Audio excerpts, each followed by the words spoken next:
اینجا چی اسمش؟ اسدی کابل. چند فرمون بگو کلا تو کار فرمونه. چهارم اسدی؟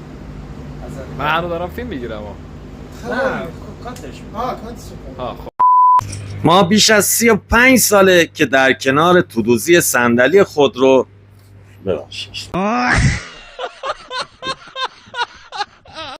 کار ماشینت کرد چه به سر ما شورین دل رودش پیاده کردی. خب اومدی درستش کنی دیگه. بابا میگم چرم نو بکن نماش. دوستان در خدمت آقای قربانی هستیم، مالک محترم خودرو رانا و اینکه تجربه در قطعش کن. هنوزم نمیدونی فرمون ماشینت که خراب شد بعد کجا ببریش؟ بهت میگم کجا بریم.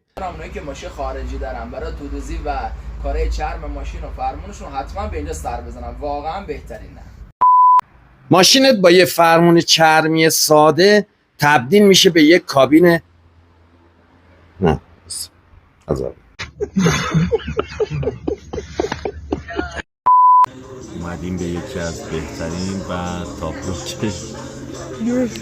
ممنونم که تا اینجای ویدیو با ما بودید و روش رو قطعش کن.